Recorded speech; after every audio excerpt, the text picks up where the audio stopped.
Bismillah, wa salatu wa salam ala rasulillah wa ala ali wa sahbihi ajma'in. Marhaba à tous, bienvenue. Rabbi shrah li sadri wa yassir li amri wa hlul 'uqdatan min lisani yafqahu qawli. Amin ya arhamar rahimin ya dhal jalali wal ikram. Bienvenue à tous, Inch'Allah, dans ce partage, qui fait suite au partage de ce week-end à la mosquée de Paris, avec le frère Bouyerden et Cheikh Hamdi Ben Issa, autour de la figure de l'émir Abdelkader. D'accord? Et c'est une figure très très importante, en tout cas, dans l'histoire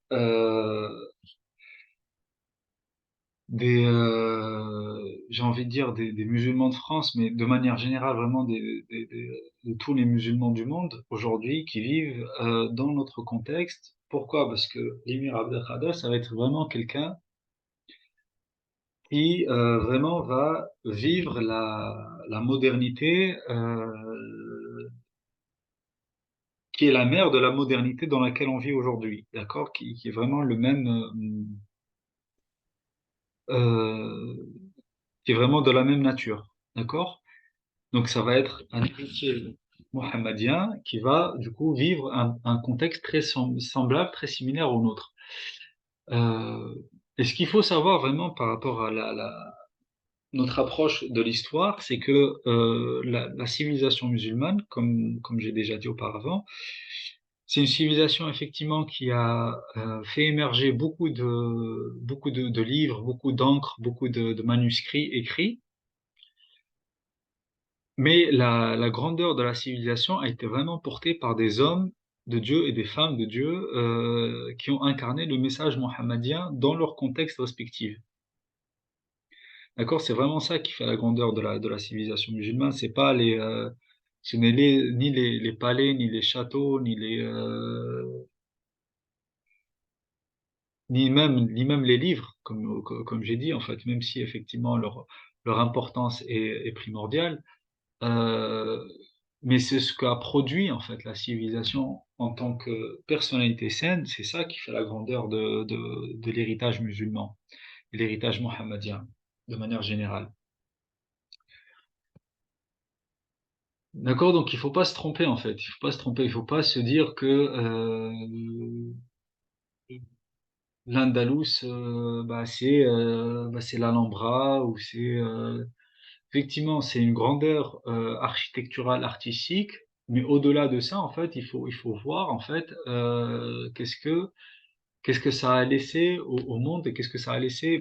Enfin, l'héritage du coup de l'Andalous a été récupéré par l'Occident, mais du coup, effectivement, quel héritage ça a eu comme impact, comme éveil de conscience pour l'Europe moderne. D'accord? Donc c'est vraiment cette perspective de l'histoire qu'on essaie de partager. C'est la personnalité saine qui va répondre à l'appel de son Seigneur et aux besoins de son contexte. Et comme je disais, vraiment, l'émir Abdelkader va être quelqu'un qui connaîtra un contexte similaire au nôtre parce que la modernité à laquelle il va euh, euh, à laquelle laquelle il va côtoyer, laquelle il va je dirais même ensemencer en fait vraiment de sa spiritualité, euh, est la mère de la modernité dans laquelle on vit aujourd'hui. D'accord? Donc c'est l'époque de la révolution industrielle, l'époque de, le- de l'exposition universelle de Paris, etc.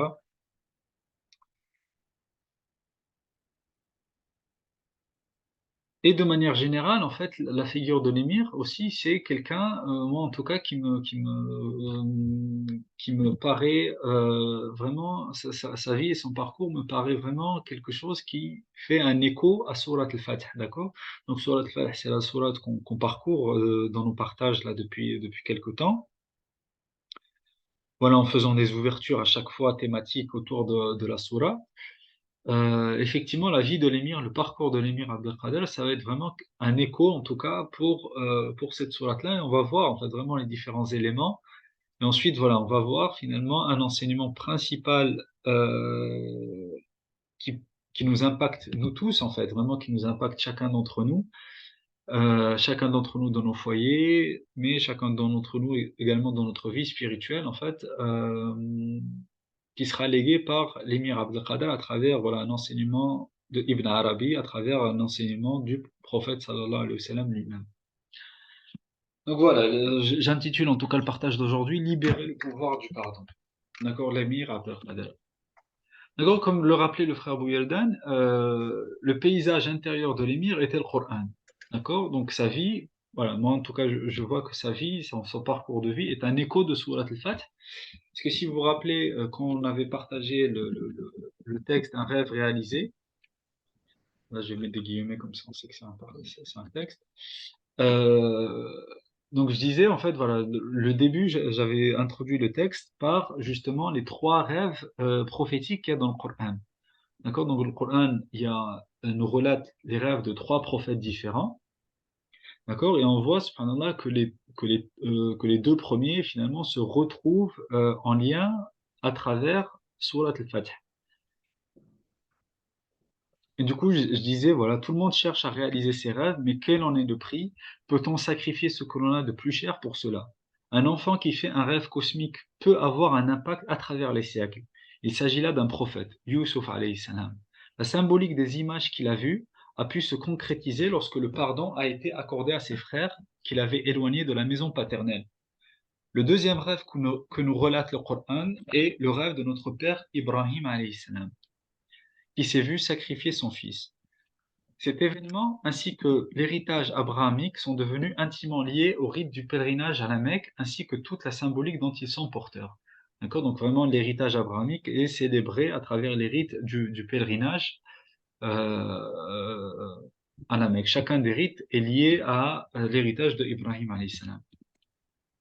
Et le troisième rêve est celui qui a été est celui de celui qui a été envoyé comme une lumière qui guide toutes les lumières de l'humanité, notre prophète Mohammed sallallahu alayhi wa sallam, qui s'est vu accomplir le pèlerinage alors que les événements de la bataille des coalisés, qui avaient mis toute la communauté illuminée de Médine sous un danger d'extinction par une alliance des forces maléfiques, donc l'Ahzab, datait moins d'une année. D'accord? Donc, en moins d'une année auparavant, les Ahzab, donc une force maléfique, une alliance maléfique vraiment de 10 000 hommes, étaient venus pour vraiment exterminer toute la ville de Médine.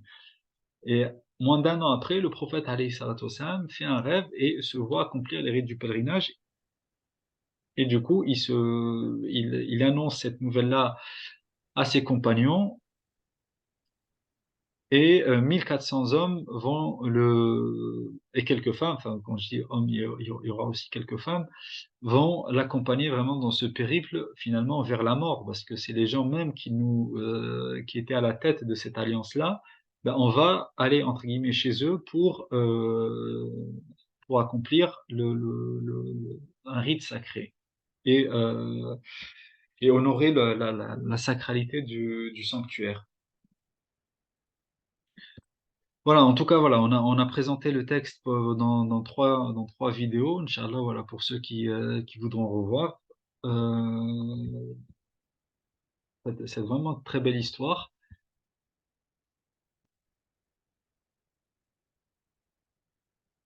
Et du coup, la vie de l'émir, donc libérer le pouvoir du pardon, pourquoi? Parce que le cœur même de Surat al-Fath, en fait, lorsqu'on regarde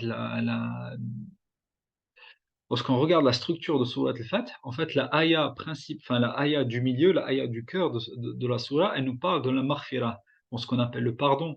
Mais la maghfira, vraiment, ça va être le manteau protecteur du recouvrement divin. D'accord? Une traduction vraiment, si on veut rester dans la littéralité de la racine rafara, c'est vraiment le manteau protecteur par le recouvrement divin, donc par le pardon divin. Donc vraiment, c'est ce pouvoir du pardon, ce pouvoir de recouvrir en fait et de protéger les gens de leur propre mal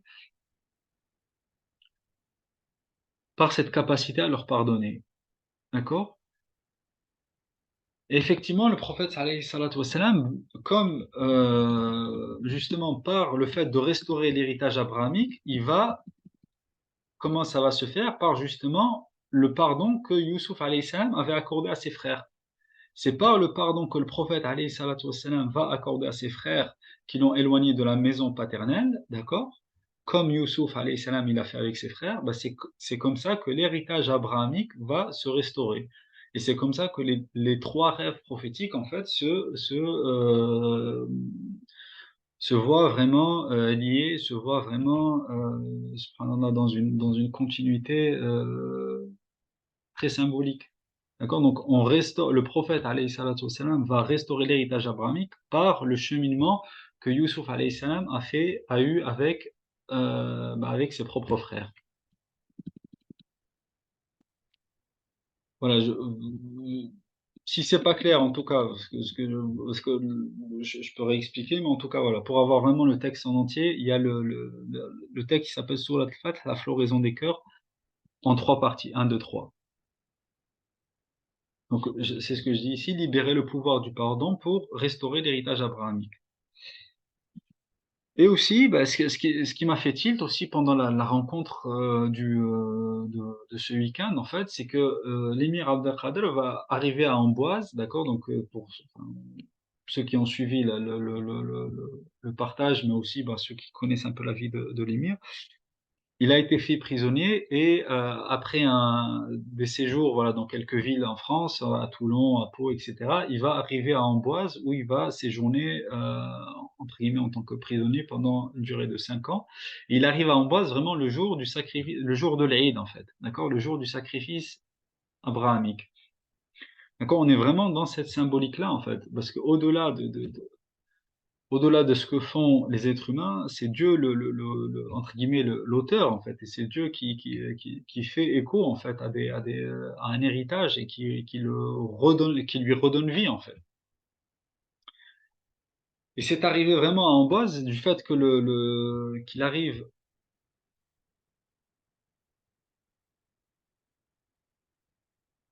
la voie de la guérison, mais effectivement c'est ça, c'est une voie de guérison par la voie par la voie du pardon. Et pendant ce séjour de 5 ans que l'émir va vivre, en fait, ça va être vraiment un gros sacrifice, en fait, de lui-même, de sa famille. Enfin, on sait qu'il y a des gens même qui vont mourir, en fait, dans le château d'Amboise, là où ils sont enterrés jusqu'à aujourd'hui. Il y a un petit cimetière à côté du château, voilà, qui est à visiter, Inch'Allah, pour ceux qui peuvent. Euh, Parce que voilà, les conditions seront difficiles, etc. Il y aura des gens qui vont y laisser la vie. Mais en tout cas, ça va être un parcours du sacrifice. Et si vraiment on regarde, en fait, c'est un premier élément, mais si on regarde, en fait, la vie de l'émir Abdelkader et l'histoire de Surat al-Fath, donc on trouve vraiment beaucoup de similarités, un écho qui vient vraiment de cette voie coranique, de cette voie éternelle. Notamment, bon, le premier que l'on peut citer, c'est le fait que l'émir Abdelkader, en fait, une fois qu'il va arriver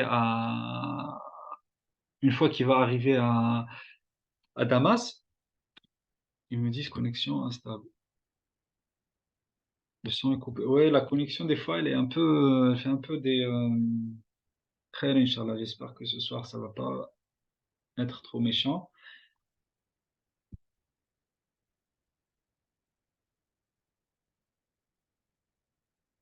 Donc, l'émir Abdelkader, lorsqu'il va arriver à Damas, comme on le sait, il va défendre les chrétiens des attaques des Druzes. Mais malgré ça, il va les défendre, mais sans prendre d'armes, en fait. D'accord? Pourquoi? Parce qu'il va jurer, lorsqu'il rendra son épée à l'armée française.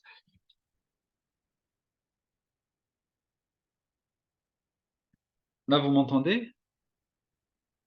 Bon, Inch'Allah, ça va aller. Donc, lorsqu'il rendra son épée à l'armée française, il va jurer de ne plus prendre d'armes. D'accord? L'émir Abdelkader va prendre le pacte de ne plus. Ah non, ça continue à Et bugger un peu. pareil, lorsque le prophète alayhi salatu wassalam, va aller en Umrah, d'accord? Lorsqu'il va voir ce rêve, qu'il accomplit les rites du pèlerinage, il va aller en Umrah. Du coup, il y aura il y aura deux compagnons, dont un qui sera Omar ibn Khattab, il va lui dire, Ya Rasulallah, mais si on va en Omra, on doit quand même prendre des armes. Et le prophète sallallahu alayhi wa sallam lui répond, il dit, je ne prends pas d'armes lorsque je vais en Omra. D'accord? Lorsque vraiment on arrive à cet événement de Al-Hudaybiyah qui précède vraiment Surat al-Fath, voilà, pour ceux qui ont suivi un peu le parcours des partages, on disait que Surat al-Fath vraiment va clôturer la période évangélique en fait du Coran. D'accord? Parce que le Coran est divisé selon un hadith en quatre parties. D'accord? Ce qu'on appelle les tewal sont les sourates, les grandes sourates du début. Le prophète sallallahu alayhi wa sallam nous dit que ça correspond à la Torah. Les mi'in, c'est les sourates qui ont à peu près une centaine de.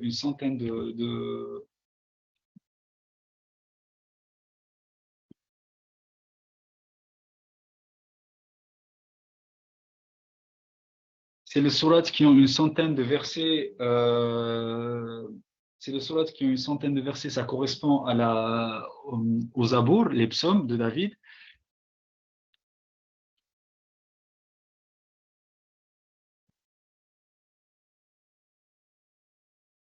Et là, ça va quand je parle, là, c'est mieux?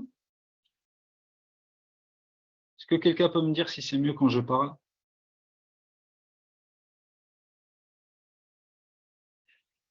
Et les mathani correspondent à la.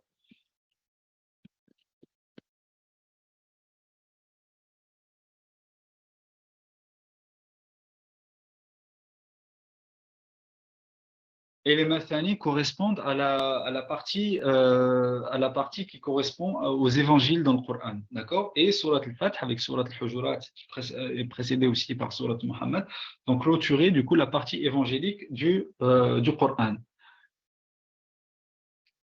Et du coup, le prophète alayhi salatu wassalam, vraiment va aller libérer le sanctuaire abrahamique par la voie de Isa alayhi salam. C'est-à-dire, il dit que je ne prends pas d'armes lorsque je vais en Umrah. D'accord? Malgré l'incompréhension de ces deux compagnons majeurs. Non, c'est pas que toi, Ibrahim. Bon, si ça marche pas, je vais arrêter peut-être et laisser pour un autre soir. Est-ce que les autres, vous m'entendez un peu ou c'est complètement bloqué?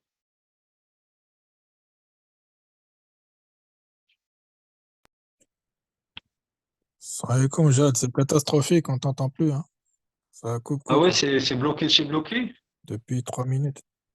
Hein? Faudrait peut-être que tu redémarres ton ordinateur, je sais pas, mais c'est catastrophique. Attends, j'arrive. Ouais, ouais, ouais, je pense qu'il faut quitter le truc et le relancer.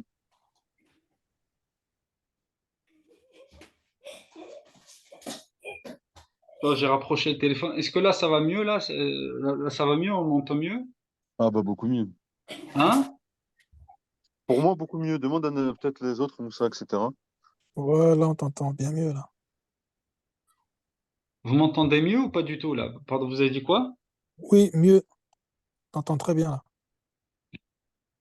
Hein, parce que le téléphone il était loin, mais enfin, je le chargeais loin. Bon, je savais pas que ça allait avoir autant d'impact. Bon, écoutez, ben, je vais reprendre du coup. Je vais reprendre, Inch'Allah.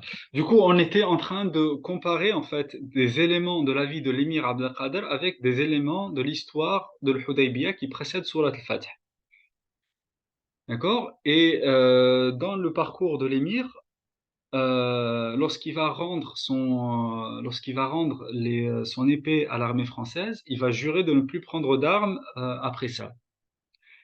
Et pareil, lorsque le prophète sallallahu alayhi wa sallam va faire le rêve qu'il accomplissait la Umrah à la Mecque, du coup, il y a deux compagnons, dont un qui était Omar ibn Khattab, il arrive et lui dit Ya Rasulallah, mais si on va faire la Umrah, on doit quand même prendre nos armes avec nous. Et le prophète sallallahu alayhi wa sallam, il lui dit je ne prends pas d'armes lorsque je vais en Umrah. D'accord?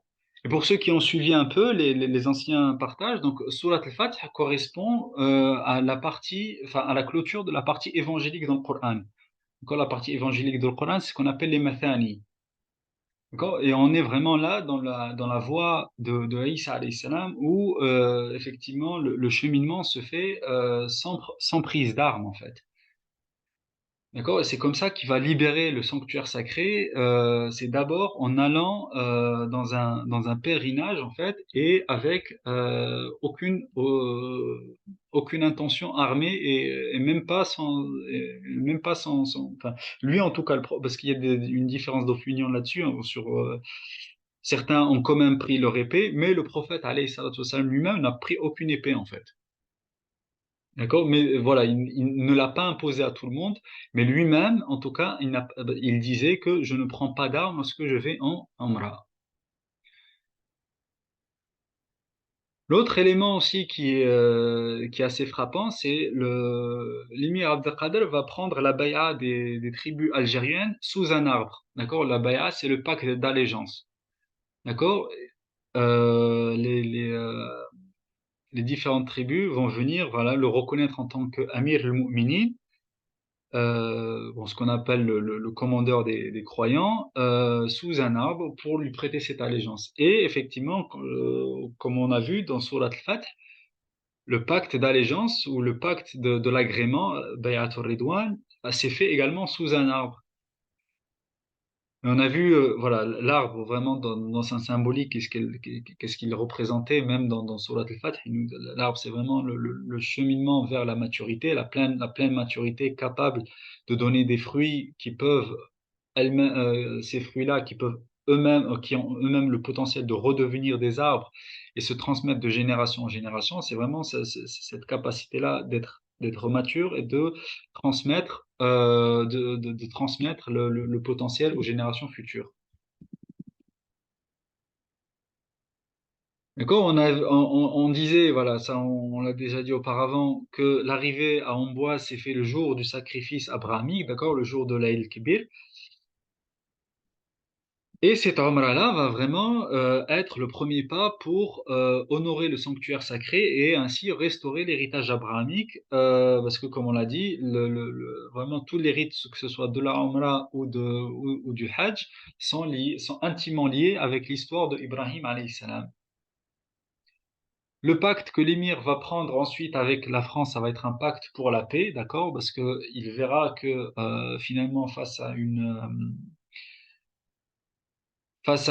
une armée qui utilise des moyens, entre guillemets, techniques ou technologiques dévastateurs, finalement, il n'est plus raisonnable, en fait, de faire la guerre parce que la guerre n'a plus aucun sens, en fait.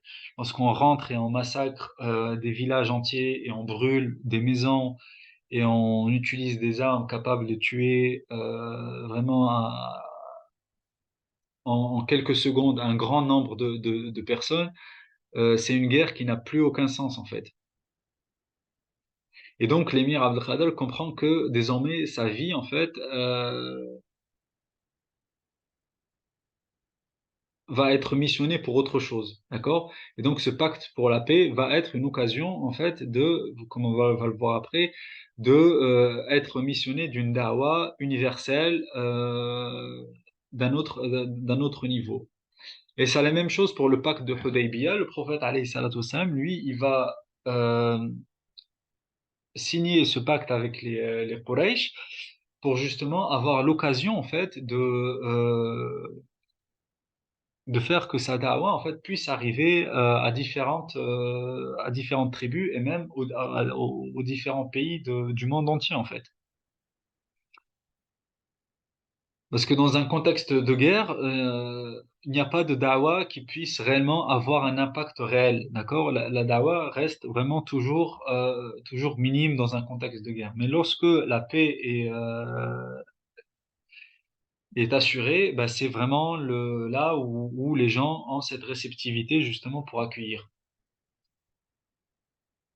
Et donc l'émir Abdelkader avec les siens arrive en France en tant que prisonnier et également, si vous vous rappelez, dans Surat al-Fath, il y a Abu Jandal vraiment qui arrive au moment de la signature du pacte et qui a été fait prisonnier déjà par son père, mais du coup c'est son père qui va être le négociateur pour Quraysh Et il va encore, il arrive, Abu Jandal, il arrive à fuir et arriver dans le camp des musulmans, mais son père refuse en fait de signer le pacte tant que Abu Jandal ne reste pas prisonnier avec lui. Et là, le prophète alayhi salatu wassalam, lui dit que d'avoir patience et que Dieu lui accordera une issue favorable. Donc d'accord, donc derrière vraiment, on a vraiment parce que l'épisode d'Abu Jandal dans le pacte de Hudaybiyah est très important en fait. Il y a des compagnons qui se rappellent de ce jour-là comme le jour de Abu Jandal. D'accord, c'était difficile pour eux en fait de laisser repartir un prisonnier qui s'était enfui des Quraysh et du coup qui repart comme ça, on le laisse repartir comme ça. Et le prophète sallallahu alayhi wa sallam, à travers ce cheminement, en fait, lui dit que au-delà de la prison, c'est l'espoir en Dieu qui reste vraiment le grand secours, en fait. Effectivement, dans ce contexte-là, l'émir Abdelkader va répondre à son contexte, même si entre guillemets, officiellement, il est prisonnier en France, dans il va vraiment entamer un travail de da'wah par des correspondances avec avec diverses personnalités, d'accord, que ce soit des personnalités du monde chrétien, que ce soit des personnalités du monde politique. Quand je parle du monde chrétien, c'est-à-dire voilà de la hiérarchie catholique française ou alors voilà du monde politique même ou alors même des personnalités connues de l'époque. Il va voilà avoir vraiment des correspondances, des échanges avec ces diverses personnalités, mais aussi des gens de sa région. Il va visiter notamment les différents villages autour d'Amboise, les différentes personnalités autour d'Amboise. Et jusqu'à aujourd'hui, voilà, on a la paroisse d'Amboise qui a le lustre de l'émir. D'accord? Il leur a offert en cadeau un lustre pour mettre les bougies et c'est jusqu'à aujourd'hui le lustre de l'émir Abdelkader est toujours présent à la paroisse d'Amboise. Et le prophète sallallahu alayhi wa sallam, après justement l'épisode de Surat al-Fatiha de l'Hudaybiyah, va avoir vraiment cet appel de la da'wah universelle qui va commencer par différentes lettres envoyées aux différents gouverneurs du monde entier en fait. D'accord? Comme j'avais dit une fois, voilà, on a même retrouvé la lettre envoyée au roi d'Autriche. Bon, les plus connues sont celles envoyées à l'empereur romain de Byzance, l'empereur perse et l'empereur abyssinien, le roi égyptien, etc. Mais au-delà, vraiment, tous les rois du monde ont reçu une lettre du prophète alayhi salatu wassalam. L'émir Abdelkader, dans son parcours aussi, il va se retrouver à Brousse, d'accord, dans la ville de Bursa, en Turquie, à Brousse. Je crois que c'est comme ça qu'on dit en français. En tout cas, la ville de Bursa en Turquie. Et là-bas, il va justement avoir une ouverture où il va tomber sur des textes originels de Al-Futuhat al-Makkiyya de Ibn Arabi. D'accord, c'est une des œuvres maîtresses, on va dire, de Sheikh al-Akbar, Ibn Arabi. Et à travers vraiment cette œuvre-là, ça va lui ouvrir de nouvelles perspectives, en fait. D'accord? Et Ibn Arabi va justement appeler son livre Futuhat al-Makkiyya parce que il va vivre ces Futuhat, ce fait, lorsqu'il sera en méditation face à la Kaaba, en fait. Il va avoir vraiment des méditations alors qu'il regardait la Kaaba. Et on a déjà parlé, je pense, peut-être pas. Non, je pense que c'était avec l'Institut Hamim. On avait repris vraiment le pouvoir du regard. D'accord? Le pouvoir du regard, le regard de la Kaaba et le secret du regard de la Kaaba. Et Ibn Arabi vraiment va le vivre et c'est à partir de là que il va avoir comme ouverture vraiment ce livre-là, des Futuhat al-Makkiyya. Et suite à l'événement de l'Hudaybiyah, Surat al-Fath va être révélée et qui va vraiment être une sourate qui, à mon sens, est extrêmement importante, en tout cas pour la compréhension aujourd'hui de notre cheminement, pour la compréhension de l'héritage prophétique. C'est pour ça, voilà, que ça a été vraiment pour moi une mission de vie de pouvoir la partager, pour pouvoir la diffuser. Et ça a été fait, alhamdoulilah, dans les trois vidéos Surat al-Fatiha, Floraison des cœurs, en trois parties, un 2 3. Donc n'hésitez pas vraiment à revenir à ces vidéos-là. Et l'émir Abdelkader, pourquoi on parlait justement du pouvoir de pardon? Parce que c'était quelqu'un qui avait assez travaillé sur lui-même pour avoir cette conscience de se reconnaître dans l'autre. D'accord? Que l'autre est mon miroir, en fait. Avant d'être, entre guillemets, mon ennemi dans le monde contextuel, dans le monde du projet, dans le monde de la manifestation, c'est se reconnaître dans l'autre, en fait. C'est vraiment avoir cette capacité de transcender déjà l'ennemi même et reconnaître son potentiel de bien et de mal. D'accord? Et me reconnaître dans le bien en lui également. D'accord? Et c'est ce que nous dit également Surat al-Fath, effectivement, lorsqu'elle nous dit وَلَوْلَا رِجَالٌ مُؤْمِنُونَ وَنِسَاءٌ مُؤْمِنَاتٌ لَمْ تَعْلَمُوهُمْ أَن تَطَؤُوهُمْ فَتُصِيبَكُم مَّعَرَّةً مِّنْهُمْ بِغَيْرِ عِلْمٍ. D'accord? Donc c'est la aya, je sais pas le numéro de la aya, mais en tout cas c'est dans l'avant-dernière page de la sourate, euh, et qui dit en fait vraiment que au sein de la Mecque, d'accord, il y a encore des hommes avec un potentiel, des hommes et des femmes avec un potentiel de iman et Dieu veut les rentrer dans sa rahma. Liyudkhilallahu fi rahmatihi man yasha. D'accord? Et c'est ça le but ultime de la da'wah en fait. Et c'est ça le but ultime du cheminement. Et c'est ça le but ultime d'avoir le souci pour l'humanité. C'est que toute l'humanité puisse rentrer dans la rahma de Dieu en fait. D'accord? Et c'est lorsqu'on arrive à transcender l'ennemi, d'accord, qu'on arrive à vouloir pour lui qu'il rentre dans la rahma de Dieu. D'accord? Et c'est ça vraiment ce que nous apprend Surat Al-Fatiha, se reconnaître dans l'autre. Pourquoi? Parce que on sait qu'il a un potentiel de vraiment rentrer également. Il est déjà dans la rahma de Dieu, mais vraiment la vivre lui également. D'accord? Être vraiment une manifestation lui-même de cette rahma de Dieu.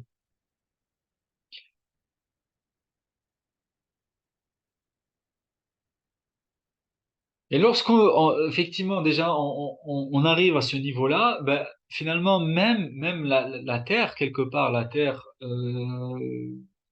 entre guillemets, d'attache, devient, devient quelque part, euh, pas relative, parce que c'est difficile à dire, mais en tout cas, on transcende, en fait, même cette notion-là de la patrie. D'accord? Ce patriotisme, on le transcende. Pourquoi? Parce que on arrive à vivre vraiment que le fait que la conscience est notre patrie. D'accord? La conscience, c'est quoi la conscience? C'est le royaume mohammedien quelque part. Voilà, c'est le royaume mohammedien et notre patrie. La conscience est notre patrie.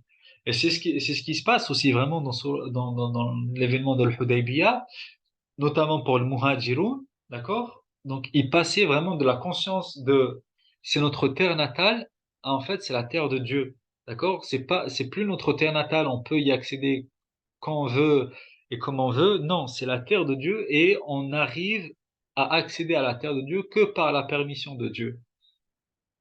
D'accord? Vraiment, c'est un enseignement central et essentiel vraiment de tout cet événement-là de l'Hudaybiyah, le fait que vraiment il soit arrêté à la limite vraiment du territoire sacré. C'est vraiment pour les entraîner, enfin en tout cas leur accorder ce passage-là au détachement, entre guillemets, de ce qu'ils percevaient comme leur terre natale, à vraiment un- à sacraliser entièrement la terre de Dieu.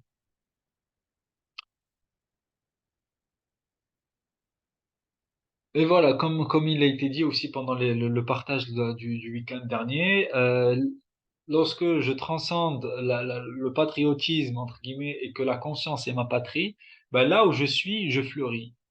D'accord? Et là où je suis, je fleuris, bah, c'est vraiment la parabole évangélique, vraiment aussi de la fin de Surat al-Fath, que je disais, vraiment le cheminement qui passe d'une graine à un arbre qui lui-même a la capacité de donner des fruits avec le potentiel d'être des graines de vie. Euh, bah, finalement, on est vraiment dans cette floraison continue, en fait, qui se transmet de génération en génération, peu importe ton contexte. On écrit notre texte pour pouvoir transmettre aux générations qui nous suivent.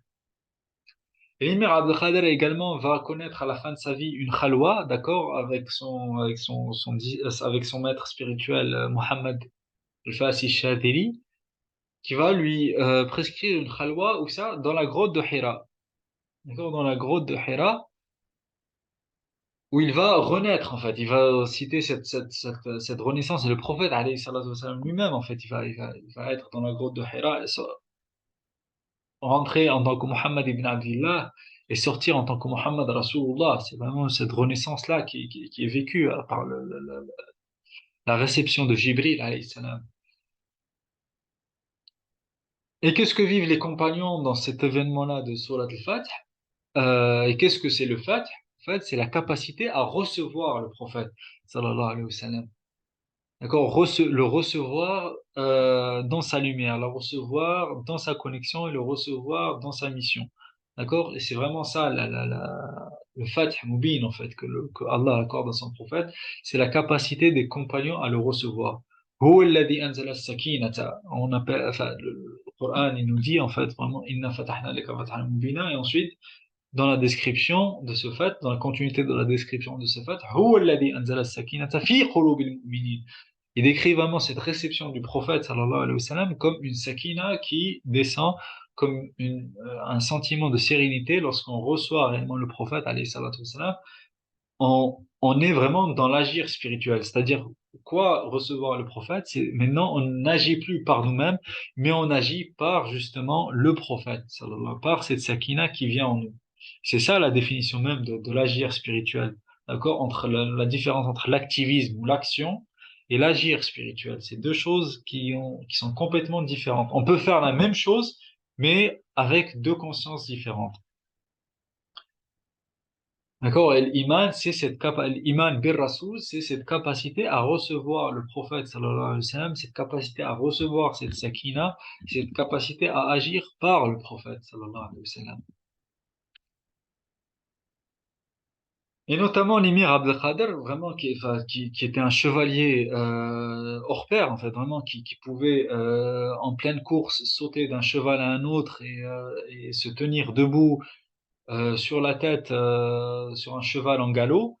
Euh, va vraiment reprendre en fait les enseignements quant au principe féminin, notamment développés par Ibn Arabi dans son Futuhat al-Makkiyah, et notamment par rapport à Surat Tahrim. D'accord? Vraiment, Ibn Arabi, dans son commentaire de Surat Tahrim, va parler du principe féminin comme un principe de force et de réception de force, en fait, euh, qui est extraordinaire en fait. Franchement, subhanallah, le principe féminin n'est absolument pas un principe de faiblesse en fait. Vraiment, et justement l'impulsion de toute cette de toute cette sourate al-Fath qui va donner vraiment cette paix universelle. Quand l'impulsion de la paix universelle, ben, ça va être donné par qui? Par l'épouse du prophète sallallahu alayhi wa sallam, Salama. D'accord, vous vous rappelez, c'est lorsque les compagnons vont se retrouver vraiment devant un mur, devant une impasse, vraiment devant une faiblesse en fait, de pouvoir vraiment se lever et accomplir ce qu'ils doivent accomplir, bah, Salama va redonner l'impulsion en fait, vraiment va redonner l'impulsion qui va vraiment être cette ouverture, cette libération de la paix universelle et de la paix des cœurs et de la sérénité des cœurs. D'accord? Et du coup, ben, est-ce que Brahim est toujours parmi nous? Yes, Brahim. Et voilà, par rapport à ça, Sidi Ibrahim voulait nous partager justement quelque chose par rapport à cet enseignement-là de Ibn Arabi sur sur le principe féminin, qui d'ailleurs, pourquoi c'est quelque chose que je reprends ici, parce que l'émir Abdel dans son livre spirituel qu'on appelle les Mawaqif, d'accord, qui est traduit, et je pense que le frère Nelson, peut-être il doit l'avoir. Donc, si vous venez aux prochaines rencontres, peut-être qu'on pourrait l'avoir en vente, Inch'Allah. Et dans le Kitab Mawaqif, justement, l'émir Abdel reprend cet enseignement de Ibn Arabi par rapport au principe féminin à partir de son commentaire de Surat Al-Tahrim. D'accord? Donc, si Ibrahim, voilà, tu veux nous partager quelque chose, Inch'Allah, on est à ton écoute, on est toutes oui. Toutes oui et toutes oui.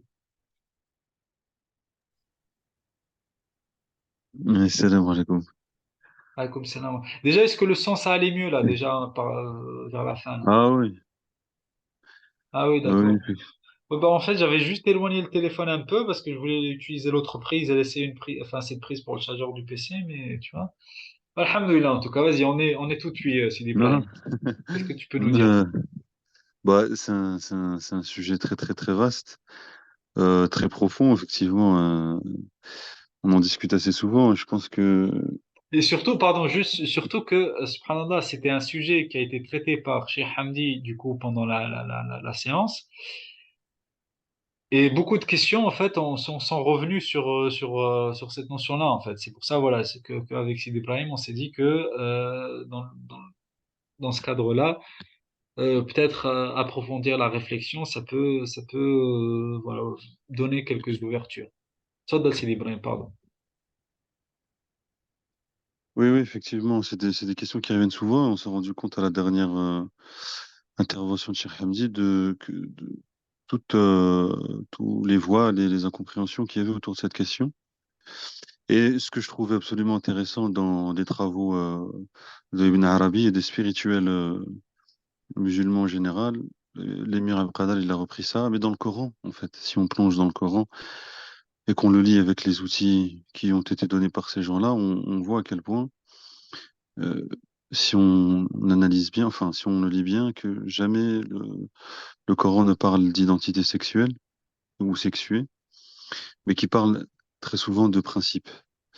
Et comme, pour reprendre le terme de Cheikh Hamdi, on pourrait dire qu'Ibn Arabi développe l'idée que l'identité sexuelle ou sexuée est elle-même un contexte.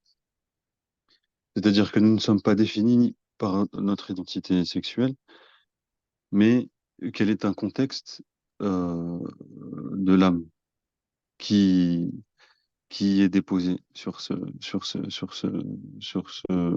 identité masculine ou féminine. Et donc, c'est à partir de cette idée qu'il développe disons, tous ces enseignements sur les principes masculins et féminins.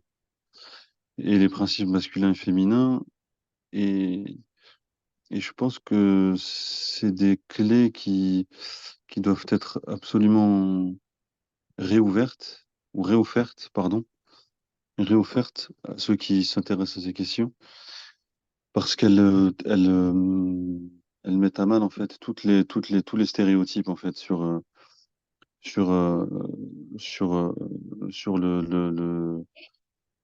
sur le machisme ou quoi que ce soit, en fait. Et donc, à partir de cette lecture-là d'Ibn Arabi, on se rend compte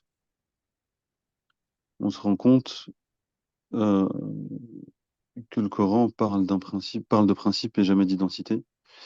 Et notamment ce principe féminin qui est une véritable source de, comme tu le disais, une position de force, qui est donc la position créatrice, quoi.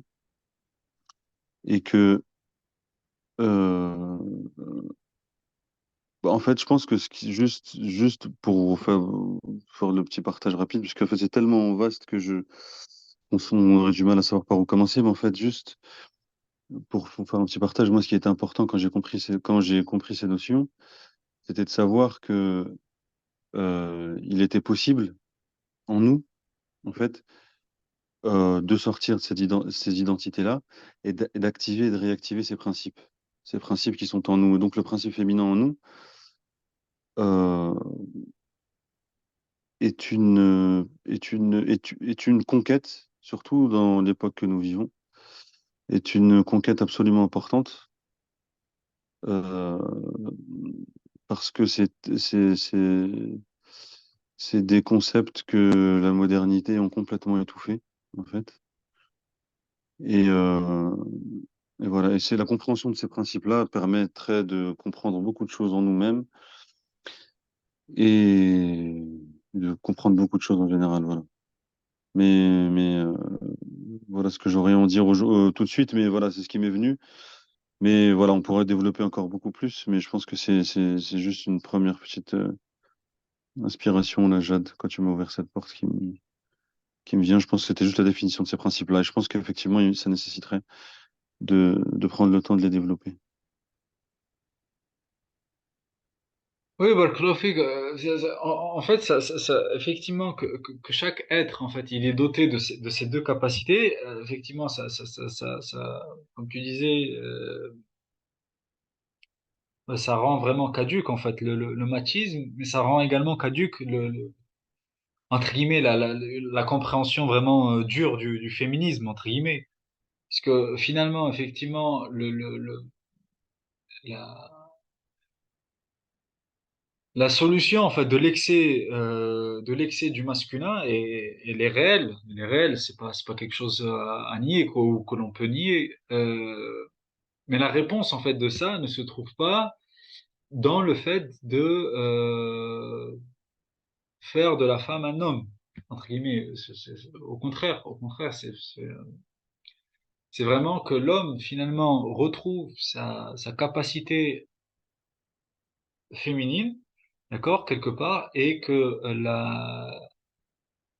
la femme aussi bah, puisse retrouver en fait en elle, sa capacité masculine, tout en gardant dans le monde contextuel, dans le monde du contexte, bah, l'identité contextuelle qui a été, voilà, qui a été dictée par le destin quelque part. Mais comme tu disais, le travail est plutôt un travail d'ordre intérieur et un équilibre intérieur à trouver en chacun, en fait. Parce que l'excès du masculin est mauvais et l'excès du féminin est mauvais. Et l'équilibre des deux, déjà dans l'être, dans un seul et même être, fait notre équilibre quelque part. D'accord? Et c'est vraiment ça. Euh, c'est-à-dire que on est tous une terre et on est tous, on reçoit une graine, d'accord? Mais aussi, ben, on a cette capacité de cette graine-là, ben, qu'elle pousse et devienne un arbre, comme je le disais, et que cet arbre puisse produire des graines à son tour. D'accord? Et finalement, lorsqu'on a un émotionnel, lorsqu'on a une terre ben, qui est stable et qui est capable de recevoir et qui est assez perméable pour recevoir, bah, c'est comme ça qu'effectivement le cheminement spirituel est vécu vraiment dans cette pureté en fait. Et déjà, bon, pour revenir un peu même sur le monde du terrain, enfin sur le monde du projet, voilà, quelque chose de plus concret à activer en tout cas vraiment, c'est que les hommes en fait vraiment, les hommes de notre époque, il faut prendre soin vraiment de nos femmes, vraiment. C'est quelque chose vraiment d'essentiel, vraiment. Vraiment, bon, vraiment, je parle là d'un truc à faire entre guillemets terre à terre, au-delà Pourquoi? Parce que, bon, on parle des différents pharaons qui peuvent exister, même à l'époque moderne, etc. Mais cependant, hier, j'écoutais j'écoutais le partage de la clôture enfin, entre guillemets, du festival de Tarim sur, le festival de Tarim, du coup, en fait, ils font le festival du Maulid sur 45 jours. D'accord? Et hier, du coup, c'était la clôture avec la présence de Habib Omar et il y a un tour de parole, en fait. Il y a un tour de parole qui est donné à, voilà, à différentes personnes. Et il y en a un, en fait, subhanallah, il disait vraiment de manière très juste, en fait, il disait effectivement, ben, la Oumma connaît vraiment des difficultés par des pharaons extérieurs, mais il disait que même nous-mêmes, en fait, dans notre intérieur, en fait, combien de personnes entre nous est un pharaon dans sa maison, d'accord? Est un pharaon envers son épouse, envers ses enfants. Donc, si à partir du moment où tu es dans un état pharaonique, c'est-à-dire que tu es dans un excès du masculin en toi qui prend complètement le dessus sur le féminin, euh, et que tu vis du coup dans ton couple, enfin, si tu veux comprendre ça, en fait, regarde comment on traite nos femmes, en fait, vraiment comment on traite nos... Et c'est catastrophique, en fait, vraiment l'état de la Oumma, l'état de la communauté. Euh, Parce que vraiment, avant de parler de Da'wah, en fait, peut-être c'est un peu large ce que je vais dire, mais vraiment, enfin, qu'est-ce qu'on veut, à quoi on veut faire da'wah en fait, vraiment? Pourquoi on veut faire da'wah si nous-mêmes, dans nos foyers, on n'arrive pas à prendre soin, on n'arrive pas à prendre soin de nos femmes et de nos enfants en fait, de nos épouses. Euh, comment faire da'wah en fait, vraiment? Ou à quoi finalement? À quoi faire da'wah? D'accord? Parce que regardez, vraiment, il y a un hadith du prophète sallallahu alayhi wa sallam qui remet chacun vraiment à sa place. Subhanallah, il nous dit le meilleur d'entre vous est le meilleur envers sa famille. Vraiment, vraiment, ça remet en place en fait, parce on est complètement face à notre réalité en fait, de notre réalité extrêmement éloignée de l'enseignement du prophète sallallahu alayhi wa sallam. Et vraiment, moi, je vous dis en fait, tant que on n'arrange pas les foyers, euh, il y a même une réflexion, moi, une fois qui m'est venue, en fait. Regardez, subhanallah,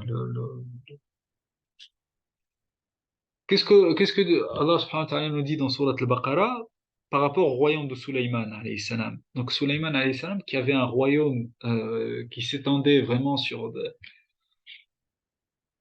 toute la surface du globe.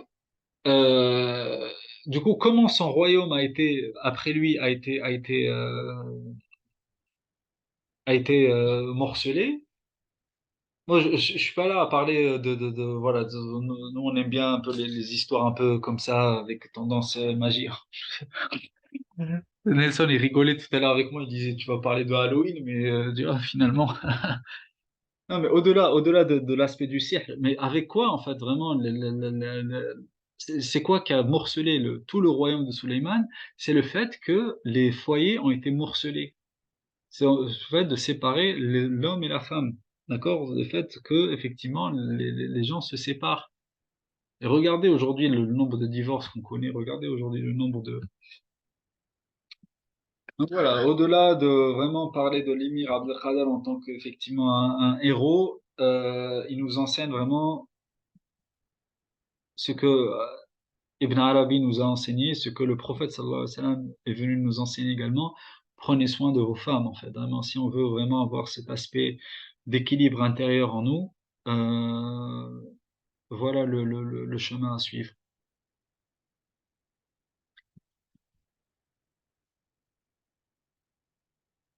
Et je sais, ça paraît simple, hein, en face de dire oui, bon, d'accord, on doit prendre soin de nos femmes, mais la réalité vraiment des foyers, elle est très loin, très très loin, et bon, chacun a connaissance, enfin, de ceux qui écoutent, ceux qui pourront écouter. Mais en tout cas, voilà, vraiment, il faut nous remettre en cause et faut avoir de l'humilité, en fait, et arrêter d'être dans une posture de on est la meilleure communauté, etc., etc. Non, regardez nos foyers et puis vous comprendrez ce qu'on est. Qu'Allah nous pardonne, en tout cas, et libère le pouvoir du pardon et fasse que nos foyers soient des sources de lumière, des foyers de tranquillité, de sakina, justement, et de sérénité, Inch'Allah. Voilà, est-ce que quelqu'un d'autre veut nous partager quelque chose? Une réflexion? Oui, oui. Oui, salam alaikum, Nelson. Alaikum. Moi, ce qui m'avait marqué vraiment, si je devais retenir une chose qui m'avait vraiment frappé, que ce soit dans les interventions d'Ahmed ou de Cheikh Hamdi ou même de toi, là, c'est vraiment la capacité à ne pas, je sais plus comment ils ont formulé ça, mais la capacité à ne plus pas avoir de rancune, pas avoir de ressentiment de la part de l'émir en tant que modèle. Ça, c'est quelque chose de très fort. Et par la suite, ça m'a rappelé du coup le verset dans Surat al-Maïda, avec surtout la partie Wala yajrimannakum shana'an ou qawmin ala alla ta'dilu.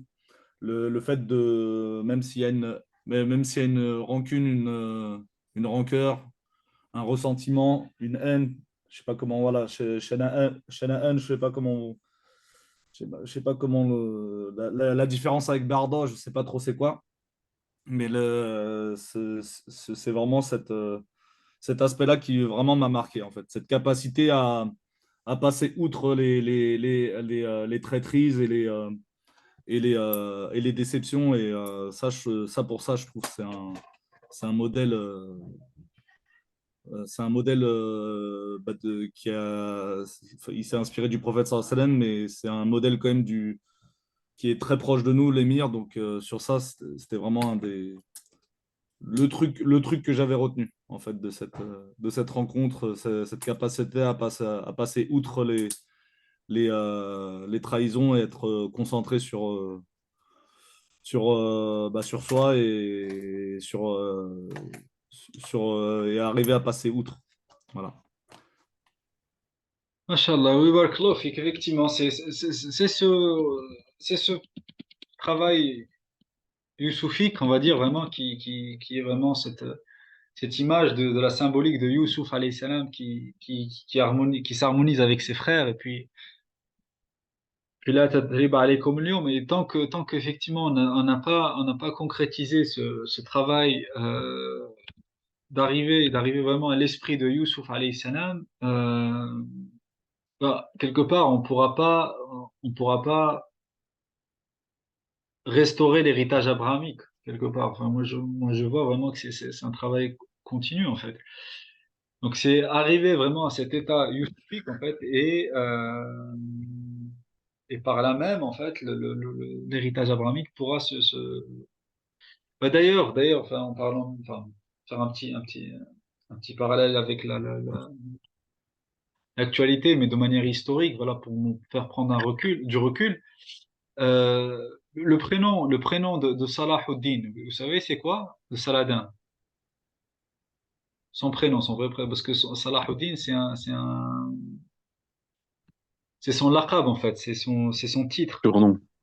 Voilà, c'est son titre. Mais en fait, il s'appelle Youssouf. Et, subhanallah, lorsqu'il rentre à Jérusalem, qu'est-ce qu'il répète?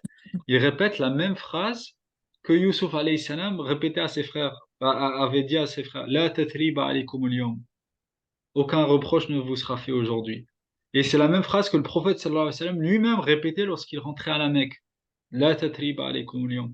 Et Salahuddin, lorsqu'il est rentré à Jérusalem, il répétait cette même phrase en fait. La tathriba alaykum. Et Salahuddin, voilà, qui a fait vraiment une preuve d'une très grande clémence et très grand pardon envers même les ennemis même qui avaient commis ce qu'ils avaient commis. Mais effectivement, il y a ce travail en fait à faire, vraiment de se reconnaître dans l'autre quelque part. Ce que je disais aussi. Oula, pourquoi ça fait ça?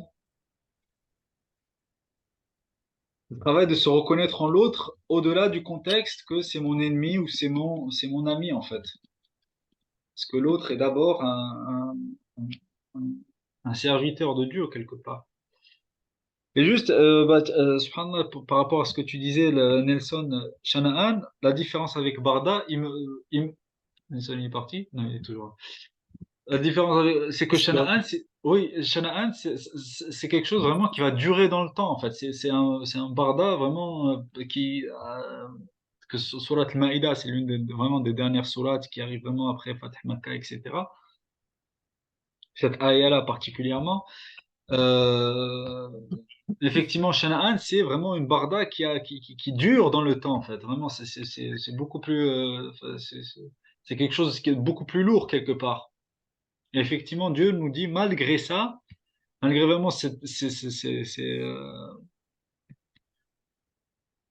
chose qui a pesé, mais qui a pesé même dans le temps, en fait. C'est-à-dire que même l'effet temporel, il joue, en fait. On va rester dans cet équilibre-là, dans cet alignement-là.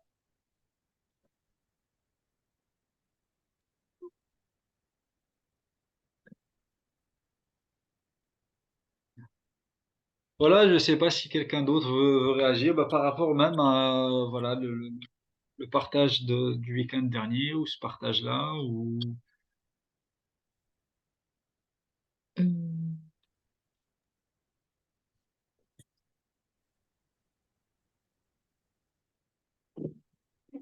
Si Ibrahim, tu as ouvert le micro, tu voulais nous dire quelque chose? Ouais, mais en fait, je voulais toujours pour revenir sur tout à l'heure pour conclure et préciser un peu plus sur l'idée du principe là, féminin dont tu parlais. Oui, Je voulais juste vous partager quelque chose moi qui était très important pour moi, une compréhension qui était très importante. C'est c'est le tu sais, tu parles souvent des traductions enfin, des traductions catastrophiques et qui ont plus derrière des traductions qui engendrent des compréhensions et des générations de compréhension, quoi. Et il y avait souvent, oui, moi j'ai toujours entendu, donc Dieu a créé l'homme, et de l'homme il a créé donc la femme, d'Ève, il a créé de la côte de l'homme une femme. Et alors en fait, quand tu vas dans le texte, comme tu le dis si souvent sur les erreurs de traduction, on se rend compte qu'il dit Ya ayyuhan-nas, ittaqu rabbakum alladhi khalaqakum min nafsin wahida. Donc déjà Dieu dans le Coran parle d'une identité asexuée. Il parle donc de nafs. Et c'est après qu'il dit khalaqa minha zawjaha. Et donc zawjaha, c'était traduit comme épouse. Et je suis pas spécialiste de grammaire arabe pour comprendre qu'effectivement, il voulait dire son, son double, son binôme. Et voilà, par exemple, le type de compréhension, en fait, de traduction un peu catastrophique, dont tu parles assez souvent, et voilà, qui permettent de comprendre différemment et surtout qui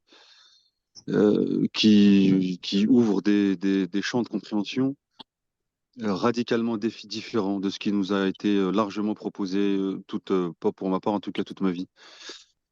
Et, euh, et donc, voilà, je pense que ce qu'il est important de réhabiliter, par exemple, c'est ce type de compréhension et de traduction. Et moi, c'est pas un détail, par exemple, tu vois, parce que ça permet tu n'engendres pas les mêmes compréhensions ni les mêmes personnes en fonction de la traduction que tu auras donnée, quoi. Voilà, juste pour conclure. Et Barakallahu fikum, en tout cas, pour ce cours qui était, encore une fois, passionnant. oui. Barakallahu fik, Sidi Ibrahim. Barakallahu fik. Enfin, c'est même plus encore, au contraire, le neuf, c'est féminin en arabe et effectivement le zawj, c'est masculin. Donc effectivement, c'est même le récit inverse quelque part. C'est que le neuf, elle est féminine et puis le zawj est masculin. Mais quoique le zawj en réalité est asexué. Tu vois. On peut utiliser le zawj pour le féminin comme pour le masculin dans le linguistique. Mais le neuf, en tout cas, ben, comme le terme ard en fait. Tout ça, vraiment, c'est effectivement cette histoire de la terre ou la terre. Parce qu'il y avait aussi un autre enseignement aussi qui est le samedi, c'était que la terre appartient à Dieu quelque part. Vraiment, la terre appartient à Dieu. Et voilà, vraiment pour revenir vraiment à nous quelque part, nos foyers, c'est que nos, entre guillemets, nos femmes ou nos épouses, en tant qu'hommes, mais voilà, c'est la même chose aussi pour les femmes, pour leur mari, c'est que vos femmes appartiennent à Dieu en fait, avant qu'elle soit ton épouse, elle appartient à Dieu. Et du coup, ton effet de domination, justement, de vouloir dominer ton foyer, bah, fait que tu es vraiment dans le désir pharaonique de prendre la place de Dieu, en fait. Euh, et c'est vraiment ça, c'est que vraiment, il faut qu'on conscientise que on peut effectivement parler, voilà, des ennemis de la Oumma, etc., et qu'Allah nous protège, et vous protège, et protège vraiment toute la Oumma. Effectivement, on est nous-mêmes vraiment porteurs de ces mêmes choses que l'on critique.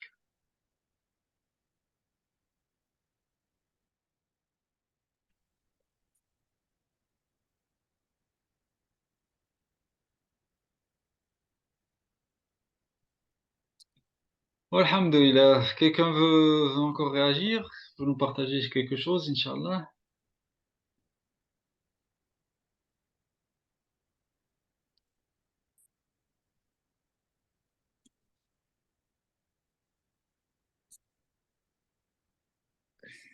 Alhamdulillah. Bah, s'il n'y a plus personne, ben, on va conclure. Bah, barakallahu fikoum, en tout cas, d'être resté déjà, malgré le petit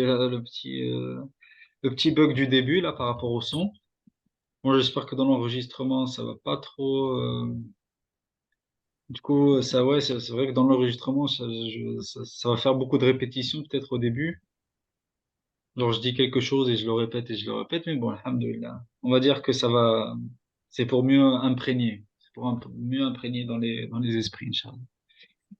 Donc, merci en tout cas d'être resté jusqu'à la fin, malgré ce problème-là. Et barakallahu fikum, wa subhanakallahu wa bihamdik, nashhadu an la ilaha illa anta, nastaghfiruka wa natubu ilayk, subhana rabbika rabbil izzati amma yasifun, wa salamun ala al-mursalin, walhamdulillahi rabbil alamin. Allez, salam alaikum à tous, bonne soirée, à la prochaine, Salam Inch'Allah. alaikum, bonne soirée.